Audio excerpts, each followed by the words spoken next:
Hola, un cariñoso saludo para todos y para todas, donde quiera que estéis y cuando quiera que veáis, ahora o después, este directo de hoy.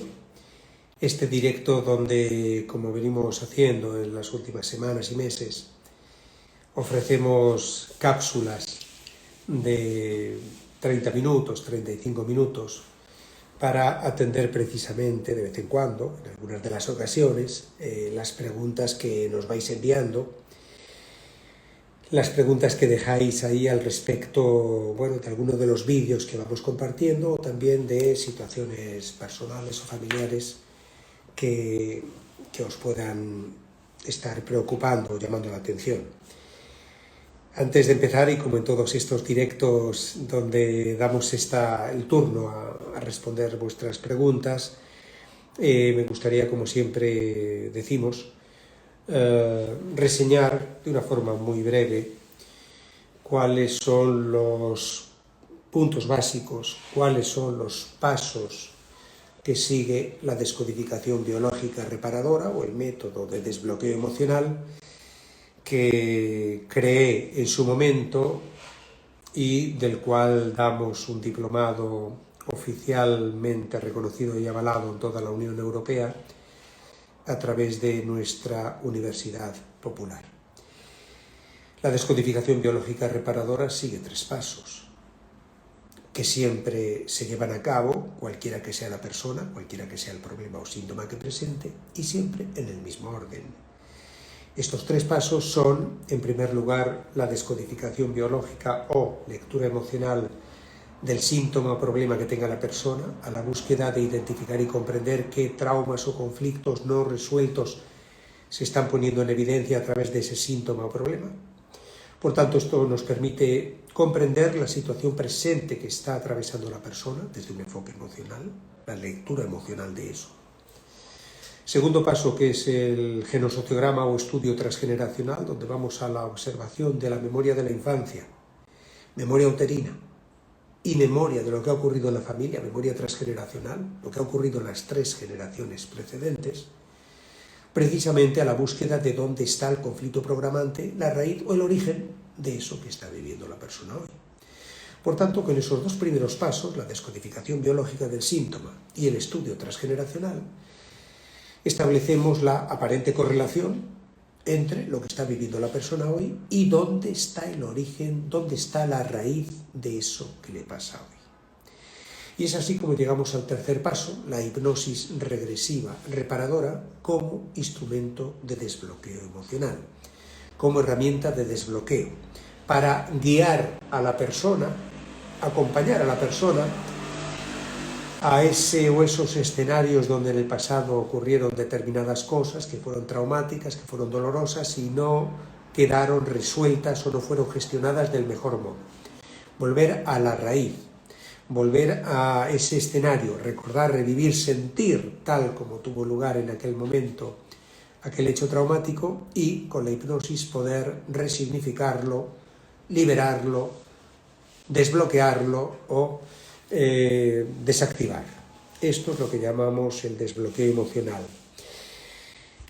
Hago esta entrada que, por lo demás, es la habitual que suelo, sobre todo para las personas que quizás no habéis estado en otros directos, bueno, a modo de preámbulo o presentación genérica de qué es lo que hacemos y en qué consiste, más bien, la descodificación biológica reparadora. Voy a dar paso ahora a las preguntas que nos habéis ido dejando en estos últimos días.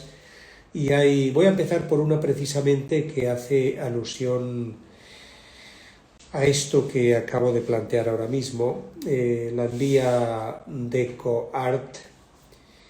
Entiendo que el enfoque del método de desbloqueo se enmarca en la biodescodificación, bueno, lectura emocional del síntoma, correcto. El punto de partida es ese. Pero aún así, decir que estamos atados, condicionados, no estaría contradiciendo los años de psicoanálisis freudiano que sostiene que somos vulnerables, pero no determinados por ello, por aquello. Esto es precisamente a lo que me he referido no solo hace unos minutos, sino en repetidas ocasiones, en directos que hemos hecho aquí en esta misma plataforma y en tantos otros. Hablamos de tendencias y predisposiciones. Nunca, absolutamente, hemos dicho o insinuado claramente que el destino esté escrito. Voy a responder o voy a tratar de aclarar aún más esto que he dicho al principio y que se plantea aquí en esta pregunta, pues desde un enfoque más filosófico, para que se me entienda bien. Decía Immanuel Kant, el filósofo prusiano, que no vemos las cosas como son, sino como somos. Y ahí están nuestras creencias. Decía otro filósofo, en este caso danés, Søren Kierkegaard, que la vida solo puede ser comprendida observando hacia atrás, pero solo puede ser vivida mirando hacia adelante. Por tanto, ahí está ese pasado que nos condiciona. Y en ese pasado están las creencias, o por lo menos las experiencias que han dado lugar a nuestras creencias. Y decía también otro filósofo alemán, Friedrich Nietzsche, que nadie construirá por ti el puente que necesitas para atravesar cada día la corriente, el río de la vida. Y dijo también el doctor Milton Erickson, ya en el ámbito terapéutico, mito de la hipnosis, padre de la hipnosis terapéutica que se hace en todo el mundo a día de hoy, de la hipnosis ericksoniana, que todos tenemos todas las capacidades, talentos y herramientas necesarios para gestionar con solvencia nuestra vida. Por tanto, a donde quería llegar es que, claro que el destino no está escrito, absolutamente. ¿Puede haber predisposiciones? Claro que sí, ya lo decía el doctor Freud, el trauma en dos fases. Como hay un primer golpe que deja una semilla o deja esa herida del trauma pendiente que no ha sido adecuadamente gestionado, y cómo después eso pueda volver a activarse o presentarse cuando la persona en otro momento afronte algo emocionalmente análogo y ahí se activa la memoria de aquello que ocurrió. Por tanto, el destino no está escrito. ¿Hay predisposiciones? Sí. ¿Hay una vulnerabilidad en función de lo que uno haya vivido en el pasado? También. Pero el destino no está escrito, porque todos tenemos la posibilidad, todos tenemos las capacidades, todos tenemos los recursos para poder afrontar, desde luego con éxito, las situaciones que nos ponga la vida. Otra cosa es que después consigamos hacerlo o no. Pero en todo caso, la persona, todos, del primero hasta el último, desde el más inteligente al menos inteligente, desde el más guapo al menos guapo, todos tenemos las capacidades, recursos y talentos necesarios, quizá no para ser premio Nobel, pero desde luego sí para gestionar nuestra vida con solvencia. Tengamos eso muy presente porque es la base absolutamente de cómo afrontamos un trabajo de desbloqueo emocional, como puede ser la descodificación biológica reparadora, donde la persona es solo acompañada en ese proceso. A la persona no se le da nada porque la persona ya lo tiene. Simplemente tenemos que acompañar a la persona para que lleve al momento de su vida donde no empleó los recursos o capacidades que le hubieran permitido hacer una gestión adecuada de aquello, que lleve esas capacidades o recursos de los que sí ha disfrutado o que sí ha empleado en otros momentos de su vida.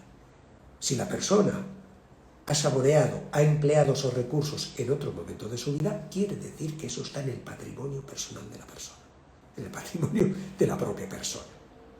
Y por tanto, se puede hacer ese trasvase, se puede hacer ese cambio, que la persona pueda volver con hipnosis, en nuestro caso, al escenario donde ocurrió algo, primero para recordarlo, revivirlo, sentirlo tal como fue, en primer lugar, y después volver a ese mismo escenario, pero ahora ya sí, con esas capacidades, recursos o talentos que no empleó entonces. Esto es lo que permite elaborar una escena distinta, una versión distinta de aquello. Este es el desbloqueo emocional. Reescribir la historia de cada uno. Bien, Liz Benítez, me preguntas, bueno, tu mamá tiene tinnitus y tú también, ¿qué son los tinnitus? Los tinnitus, para que se me entienda, el zumbido, la sordina que hay a veces en uno o en los dos oídos, hay como esa especie de zumbido constante. Los tinnitus tienen el propósito de minimizar, maquillar, disminuir, ya sean las palabras que me duelen o ya sean los silencios que me duelen. Está claro que hay un componente auditivo en el trauma que vive la persona y también podemos estar de acuerdo en que tanto te puede llegar a doler lo que te digan como el silencio de esas palabras que te gustaría escuchar y no te dicen. La persona quizás que quieres que te diga algo y que no te lo dice, y el silencio puede ser enormemente doloroso. Por tanto, los acúfenos o tinnitus tienen ese propósito. Más preguntas. Sobre la enfermedad de Crohn, la enfermedad que, bueno, afecta al aparato intestinal, al tracto intestinal. Bien, la enfermedad de Crohn siempre está vinculada al ámbito familiar y afectivo y siempre lo suelen sufrir personas que, al menos en su opinión o su creencia, han recibido golpes bajos, guarradas entre comillas, como a veces podemos decir también, afrentas, personas que por ese cúmulo de circunstancias, gestos, actitudes que otros en el ámbito familiar han tenido hacia ellas, pues ha llegado un momento donde han interpretado o han llegado a la amarga conclusión de que parece que no sirven para nada, de que parece que lo que ellos puedan aportar o representar es intrascendente para los demás. Es esa amarga sensación de incomodidad o irrelevancia. Soy o me siento intrascendente e irrelevante para los demás en el ámbito afectivo y sobre todo familiar, como decimos. Me preguntas Kay Gitterman, un nombre un tanto extraño, me preguntas, Jesús, me da la impresión que ahora hay más mujeres alfa y menos hombres alfa. ¿Qué piensas? Pues esta es una pregunta con un calado filosófico, incluso podemos decir. Pero es cierto que como hemos puesto muchos vídeos en las últimas semanas sobre el discurso del hombre débil y ausente, la mujer o hembra alfa, fuerte, independiente, autosuficiente, bueno, sí quiero hacer una apreciación respecto a esta pregunta, Kay Gitterman. Sin entrar en polémicas de carácter sociológico, político, humanístico, ni siquiera filosófico, sí me gustaría ofrecer una reflexión. En mi opinión estamos en un momento, al menos en lo que atañe al mundo occidental, digámoslo así, donde sí se observa una clara tendencia, y para mí es clara, en la que se tiende a virilizar a la mujer y desvirilizar al hombre. En la creación o en el ánimo aparente de crear una sociedad post-identitaria, como yo digo a veces, un ejército blue jeans planetario, sin identidad, sin distinciones, en ningún aspecto de la vida. Bien, en mi opinión, esto, al fin y al cabo, a lo que conduce Eso es lo que algunos filósofos ya han hablado, obviamente con mucho más criterio y en profundidad que yo, lo han denominado los tiempos del homo vacus, el hombre vacío, los tiempos del hombre instabilis, el hombre sin referentes, el hombre que ha perdido referentes, donde está sujeto a la marea diaria de lo que el mainstream deyecte o pregone a diario. Es decir, está claro que tanto en un caso como en otro, el homo vacus, el homo instabilis, es sinónimo de persona manipulable. Bueno, ahí dejo esa reflexión que no deja de ser personal y quien pueda estar de acuerdo, pues, o en desacuerdo, pues ahí lo dejo para que cada uno reflexione al respecto. Me preguntáis sobre la hernia discal. La hernia discal pone de manifiesto básicamente desvalorización. Desde un enfoque biológico, todo lo que afecta a la estructura ósea suele estar vinculado con la desvalorización o autodevaluación. Es decir, desvalorización si otro la dirige hacia mí, autodevaluación en el momento en el que yo hago mío eso, introyección, y me autodevalúo, porque llego a creerme que verdaderamente eso es así, lo que otros me han dicho o lo que otros me han hecho creer. La hernia discal tiene ese componente básico de desvalorización, autodevaluación. Luego también tiene lecturas diversas en función de cuáles sean las vértebras afectadas. Hago dos consideraciones aquí, por lo menos en lo que es mi experiencia. La hernia discal, en la mayor parte de los casos, suele estar ligada a frustración sexual, o por lo menos digamos que ese componente está presente. Frustración sexual o sexo o apetencia sexual fuera de la norma, o fuera de lo que social, cultural, familiar, religiosamente se entiende que sea la norma, o lo habitual, o lo admitido.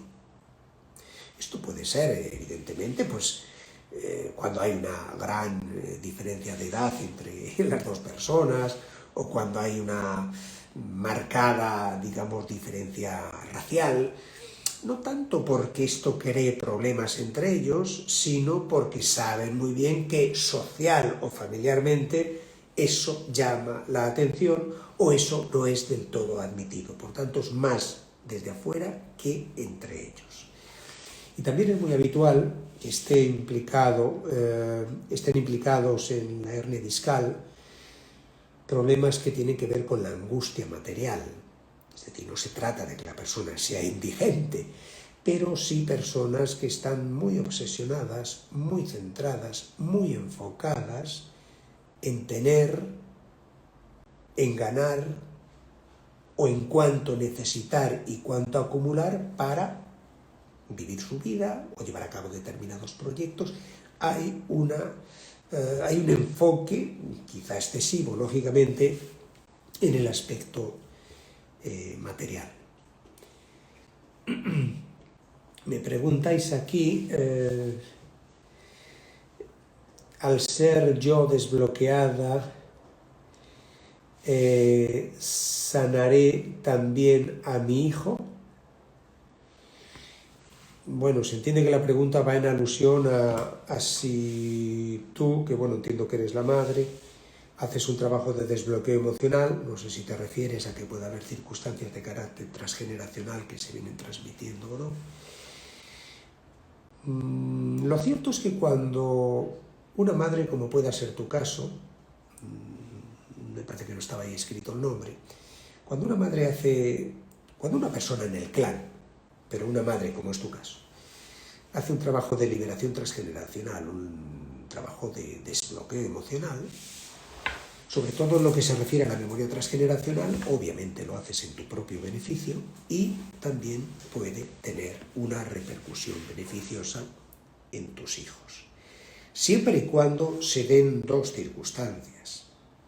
Una, que los hijos todavía sean pequeños, vamos a decir que tengan no más de 10 o 11 años. ¿Por qué? Porque todavía ahí existe una fuerte conexión emocional contigo, que eres la madre, y por tanto el trabajo que tú hagas revierte indudablemente en el inconsciente de ellos, por esa conexión emocional que todavía es tan intensa. Y segundo, por tanto, esto sirve para los hijos cuando los hijos son pequeños. Y segundo, tú puedes liberar a tus hijos, niños o adultos, pero de aquello que todavía no esté somatizado, de aquella memoria transgeneracional que no esté ya activa en el hijo. Si tú tienes un hijo que ya es adulto, tiene 20 años, y tiene una enfermedad X, la que sea, de poco servirá que tú hagas un trabajo de liberación transgeneracional y cortes con esa memoria que aparentemente le está afectando a él, o ese vínculo con un ancestro que aparentemente le está afectando a él. Porque si eso ya está activo en él y somatizado en él, y ya tiene 20 años, por tanto la conexión emocional entre la madre y el hijo ya no es tan fuerte ni tan intensa como cuando el niño tenía 6 años, entonces el trabajo probablemente no va a servir, lo tendría que hacer él. Es decir, no podremos hacer la terapia para otro familiar cuando el otro familiar tiene una enfermedad o un síntoma. Si es adulto, ya lo tiene que hacer él. Solo podemos hacer el trabajo para un síntoma de otro cuando es tu propio hijo y evidentemente está en una edad inicial, pues como decíamos antes, no más de 10 años, 10, 11 años, no más. Carito, preguntas, bueno, haces ahí unos elogios, te agradezco. ¿Cuál de tus libros recomiendas leer primero? Bueno, esto, la pregunta un tanto difícil. Los libros son como hijos, Carito. Es como decir a qué hijo quieres más, ¿no? Pero, bueno, digamos que de los últimos libros que he escrito en estos años, los 6 o 7 últimos libros, hay 3 que conforman una trilogía. Naturalmente se pueden leer por separado, eso está claro. Pero, Descodificación biotransgeneracional, 1. La memoria emocional de la vida uterina, 2. Y Huellas emocionales de la infancia, 3. Esos libros conforman una trilogía que condensa, vamos a decir, la mayor parte del enfoque terapéutico que hemos desarrollado en los últimos años y que en buena medida pues, es este método del que venimos hablando, la descodificación biológica reparadora. Por tanto, si quieres empezar por uno, puede ser una buena idea, descodificación biotransgeneracional. Más preguntas. Cumplo mis metas con dificultad siempre. Me es difícil poner límites y decir lo que pienso. ¿Cómo mejorar? Bueno, si como dices aquí te resulta difícil poner límites y decir lo que piensas, aquí no lo mencionas, pero esto tiene un cierto sabor a desvalorización y baja autoestima. O por lo menos coincide en buena medida con la actitud que muestran las personas que tienen baja autoestima o desvalorización. Te invito a hacer esa reflexión, porque muchas veces no es que no tengas las capacidades, sino más bien que no haces uso de ellas, o que por las experiencias previas que has tenido, o por lo que te han hecho creer de quién eres y cómo eres, llega un momento donde se te ha olvidado quién eres y de qué eres capaz, y actúas de acuerdo a esa inercia, pero esa no eres tú. Permítete ser tú misma. Analiza esto con rigor, con serenidad, con frialdad. Analiza hasta qué punto antepones a los otros, tratas de complacer a los otros y no complacerte tú.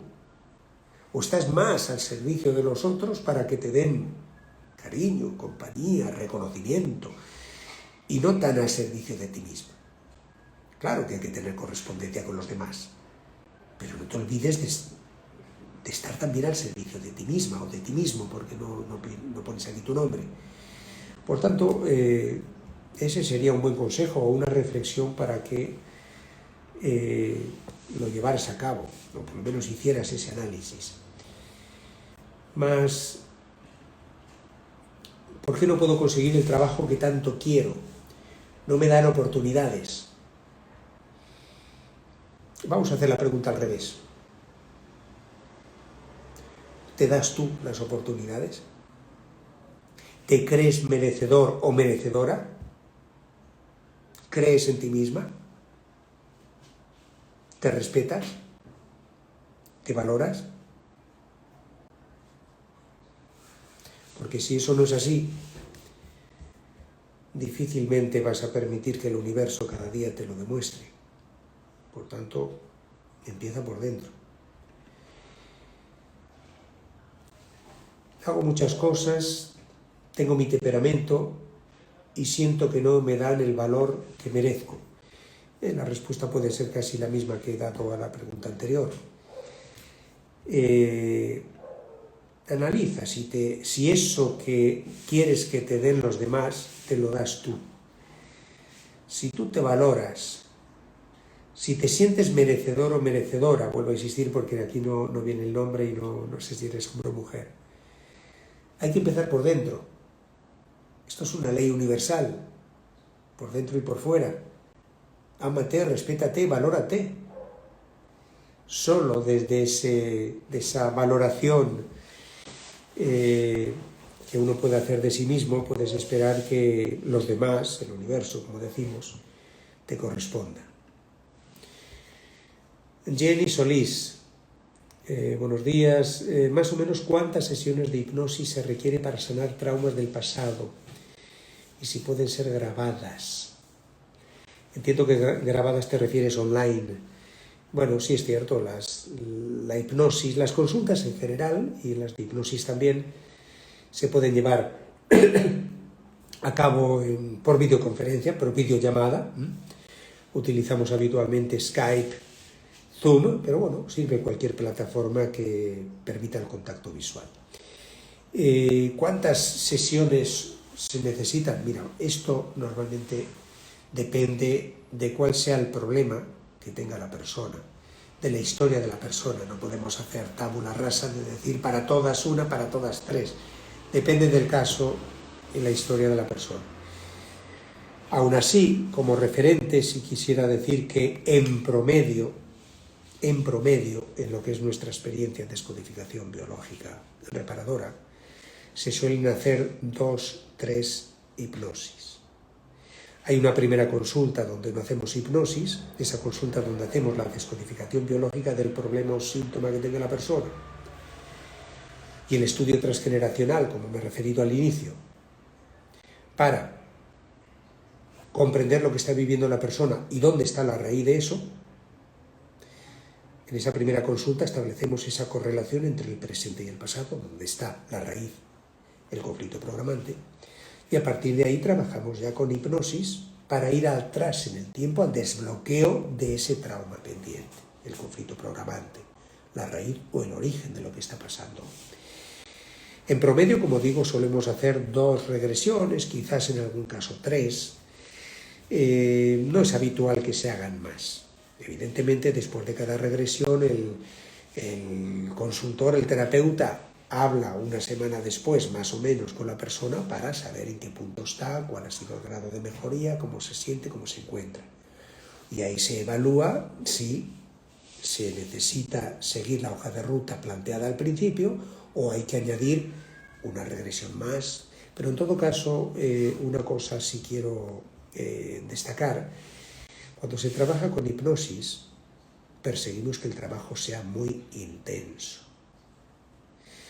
La persona está en todo momento guiada, acompañada y protegida, naturalmente, pero es un trabajo intenso, de forma que se hace mucho trabajo en pocos encuentros. Por eso a veces podemos hacer en 2 regresiones resolver problemas que a lo mejor la persona viene arrastrando desde hace un montón de años. Pero es por esa intensidad que buscamos. Por eso trabajamos con hipnosis. Tratamos de que la descodificación biológica reparadora sea un trabajo intenso y corto, de no más allá de 3, quizá 4 encuentros en algún caso, no más allá de eso. Más preguntas. Bien. Esta ya la había respondido. Bueno, estas son, no sé si me he saltado alguna. Nancy. ¿De qué sirve estar acompañada y sumisa si igual te sientes sola? Tal vez no es un compañero de viaje, pero lo más triste es darse cuenta cuando ya pasó toda una vida. Cierto. Pero bueno, esa es una lectura o una reflexión que debe hacer cada uno, ¿no? Tú lo dices aquí muy bien, ¿de qué sirve estar acompañada y ser sumisa si igual te sientes sola? Hemos hecho algún vídeo en las últimas semanas donde comparábamos, en lo que es la vida de pareja únicamente, a la mujer sumisa y a la mujer hembra alfa, ¿no? En el sentido de que la mujer sumisa, al tener esa actitud de adaptarse, sacrificarse, entregarse, amoldarse al hombre y a la relación, pues suele estar acompañada, suele tener un hombre, pero claro, a costa de ser ella la que se sacrifica y se adapta. Por tanto, no ser ella misma. En cambio, la hembra alfa suele atraer hombres débiles o ausentes porque, siendo ella alfa, autosuficiente, independiente, no suele dar lugar a su lado a un hombre completo, porque ella ya es completa.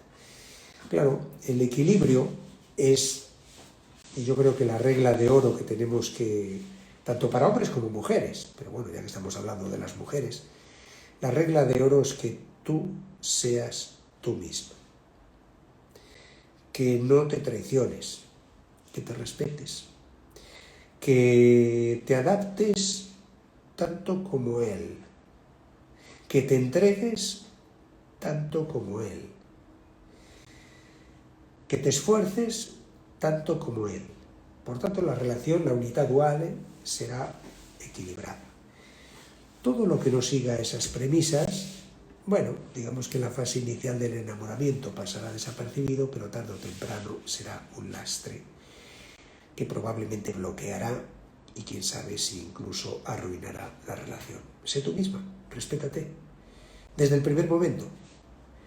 Y si algo desde el primer momento no está claro en esa relación, no pienses que con el tiempo van a cambiar las cosas. No pienses que fruto de la magia y de la buena suerte las cosas van a cambiar. Eso no ocurre. Posiciónate y respétate y sé tú misma. Bien, voy a ver si hay alguna pregunta que me estéis haciendo aquí en directo. Bueno, aprovecho para saludaros. He visto que estaban llegando muchos saludos. Bien, vamos a ver si hay alguna pregunta. Y si no, pues cerramos aquí este espacio y nos veremos probablemente la semana próxima.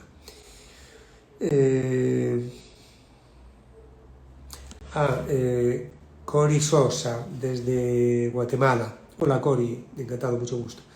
¿Cuánto tiempo dura el diplomado de hipnosis? Bueno, el diplomado de descodificación biológica reparadora se puede hacer de dos formas. Se puede hacer en la escuela online, donde son 8 módulos.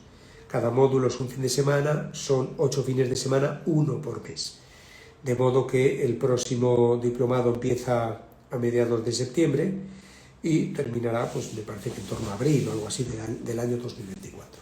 Pero el curso también se puede hacer en plataforma, donde el mismo curso, el mismo contenido, lógicamente, accedes a la plataforma, te inscribes y lo vas haciendo a tu ritmo, en tus horarios, según sea tu disponibilidad de tiempo, porque vas accediendo a los vídeos explicativos de todas las lecciones, vas accediendo a los apuntes, lógicamente, y vas haciendo tu examen. Entonces, cuando superas un examen, se te abre la unidad, la lección siguiente y así sucesivamente. En el formato plataforma, dado que no es en directo con el profesor, que soy yo, en el formato plataforma los alumnos tienen los lunes una tutoría conmigo, en directo, por Zoom, donde lógicamente pues hacemos prácticas y también se plantean las dudas o preguntas que el alumno vaya teniendo sobre lo que va viendo en el curso, donde quiera que esté, porque lógicamente hay alumnos que están al inicio, otros están más adelante, en fin, cada uno las dudas que va encontrando en esas tutorías de los lunes tiene oportunidad de plantearlas y resolverlas directamente conmigo. Bueno, Os saludo, saludos desde Venezuela, Jubley. Vamos a responder esta última pregunta y las demás las dejamos para el próximo directo. Saludos desde Venezuela, sufro fibromialgia, todo es como usted dice, y aunque ya lo reconozco, ¿cómo hago para sanar? Interesante pregunta, Jubley, perdón. Una cosa es que uno tome conciencia de lo que expresa su síntoma, y está claro que la fibromialgia, bueno, pues como decimos, es la cenicienta de la casa, de la familia, que has sido entrenada para estar al servicio de los demás y no al servicio de ti misma, que los demás se han acostumbrado a eso y no esperan de ti otra cosa, y que en todo caso se te reprochará y difícilmente se te reconocerá o agradecerá lo que haces. Bien, una cosa desde luego es tomar conciencia de esto, y tú como ahí preguntas, Jubley, para que lo tienes claro o te reconoces en eso. Y otra cosa es el desbloqueo emocional. El desbloqueo emocional viene después de tomar conciencia. Tomar conciencia es identificar y comprender qué es lo que expresa mi síntoma y dónde está la raíz o de dónde viene eso. Bien. Pero el segundo paso es llevar a cabo el desbloqueo emocional.